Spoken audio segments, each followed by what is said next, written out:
Bismillahirrahmanirrahim. Started with the name of Allah Almighty, who is most merciful and most beneficent. So here we started question number 4 of exercise 2.4 chapter 2 mathematics FSC 2 KPK board. Okay, question क्या है, use the graph of the function f of x to answer the following function. Same question number 3 की तरह है, सो इसको मैं नहीं कर रही. आपने सबसे पहले आपको जो है आपने देखना है कि गिवन फिगर में आपको जो है बताया हुआ है कि ओपन इंटरवल्स पर फंक्शन जो है वो कॉन्टीन्यूअस है 0 3 पर, तो आप कहेंगे यस कॉन्टीन्यूअस है, क्योंकि आप फंक्शन को देखकर बता सकते हैं. कैसे बता सकते हैं? जब उसकी तीनों कंडीशंस ट्रू होंगी. ठीक है, तो कॉन्टीन्यूअस है x इज इक्वल टू 0 पर भी फंक्शन कॉन्टीन्यूअस है, राइट से x इज इक्वल टू 0 पर कॉन्टीन्यूअस है और लेफ्ट से x is equal to 3.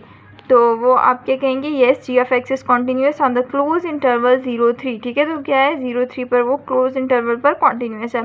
Okay, next question जो है वो 5 है. ठीक है, उसको अब हम करेंगे क्वेश्चन नंबर 5 को. ठीक है, 4 एंड 5 हम दोनों कर रहे हैं, तो अब हम क्वेश्चन नंबर 5 करेंगे. इसमें तो हमें कहता है graph and locate the points discontinuity of the following piecewise functions. ठीक है, तो आपने क्या करना है कि ग्राफ करना है और लोकेट करना है. तो क्वेश्चन आपको जो दे दिया गया है उसके अकॉर्डिंगली हम चलेंगे.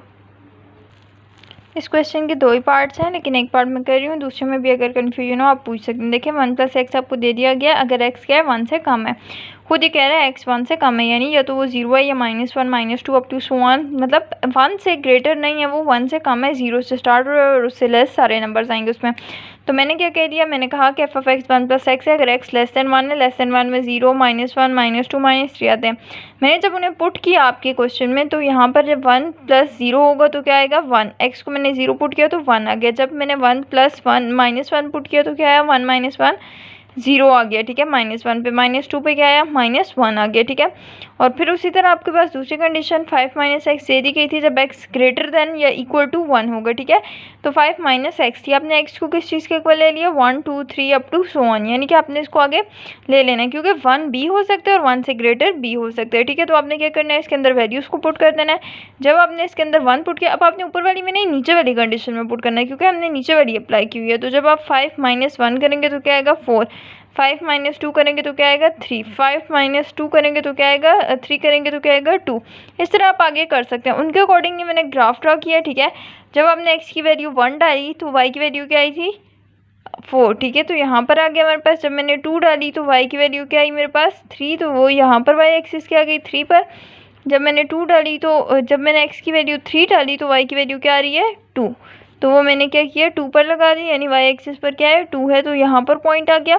तो उसके अकॉर्डिंगली मैंने एक लाइन ड्रॉ कर दी. आप आगे भी ले सकते हैं, आगे लाइन ये बिल्कुल इसी तरह से सीधी चली जाएगी. ठीक है, और दूसरा वाला ग्राफ अगर मैं ड्रॉ करूँ, x की वैल्यू 0 थी तो y की वैल्यू 1 थी, यानी x एक्सिस पे मैंने 0 ले लिया तो y एक्सिस पे 1 आया. जब मैंने x एक्सिस पे -1 लिया, इस तरफ होता है माइनस वाले टर्मिनल्स, माइनस वाले सॉरी कोऑर्डिनेट्स इस तरफ है, तो हमारे पास जब मैंने -1 लिया तो क्या आया 0, y का 0 आ गया. फिर जब मैंने -2 लिया x पर, यानी ये ली वैल्यू, तो y पे क्या आई -1, तो मैंने नीचे ले ली -1. आगे भी मैं लेती तो ये लाइन इसी तरह कॉन्टीन्यूसली चलती और ये लाइन इसी तरह, तो ये एक डिसकॉन्टीन्यूअस फंक्शन है. यहाँ तक मैंने बता दिया, लेकिन अब मैं इसकी कंडीशंस लगाती हूँ जो कॉन्टीन्यूअस फंक्शन की होती हैं, क्या है वो इस पर अप्लाई हो रही है या फिर नहीं हो रही. ठीक है, तो उनके अकॉर्डिंगली हम अब देखो अकॉर्डिंग टू क्वेश्चन में लिमिट पहले इस पर लगाऊंगी. ठीक है, फिर इस पर लगाऊंगी. तो लिमिट मैंने क्या किया, पहले हमने x अप्रोचेस टू 1 किया और हमने लेफ्ट हैंड पर लगाई. ठीक है, इसे हमने लेफ्ट हैंड लिया हुआ, इसको राइट हैंड लिया हुआ. जब मैंने 1 लगाई, x की जगह 1 पुट करती है, तो हमारे पास क्या है 1 + 1 2 आ गया. ठीक है, तो ये आ रहा है. जब मैंने फिर दूसरे पर लिमिट लगाई 5 - x पर, तो जब मैंने इसकी जगह 1 पुट किया तो 5 - 1 किया तो 4 आ गया मेरे पास. तो दोनों लिमिट्स आपस में इक्वल नहीं थी. ठीक है, left hand right hand limit जब इक्वल नहीं है तो जाहिर सी बात है f of x is discontinuous at x is equals to 1, which is also clear from the figure. So figure से तो पहले ही क्लियर हो चुका था ना कि फंक्शन इज डिसकॉन्टीन्यूअस, बट हमने फिर भी अपनी आसानी के लिए देखा कि लिमिट्स आपस में इक्वल नहीं है. जब तक लिमिट इक्वल नहीं होती तो क्या फंक्शन आपके पास कॉन्टीन्यूअस हो सकता है? No, never. So part B भी सेम इसी तरह है, लेकिन अगर आपको उसमें भी कोई कन्फ्यूजन हो तो you can ask any time. उसमें आपके पास जो है -x और x का ग्राफ आप ड्रॉ करेंगे. ठीक है, बाकी आपको 0 1 दे दिया गया, उसके लिए तो आपने आप ड्रॉ भी नहीं कर सकते ना. तो उसमें भी 2 लाइंस आएंगी जो कि डिसकॉन्टीन्यूअस होंगी, मतलब आपका ग्राफ उसमें भी कुछ इस किस्म का ड्रॉ होगा. एक लाइन इधर को जा रही होगी और एक लाइन इधर को जा रही होगी, तो मतलब फंक्शन आपका डिसकॉन्टीन्यूअस है. आप ग्राफ से भी बता सकते हैं, तो यहाँ से आपको पता चल जाएगा फंक्शन डिसकॉन्टीन्यूअस है. फिर आप ये कंडीशन लगा कर भी चेक कर सकते हैं.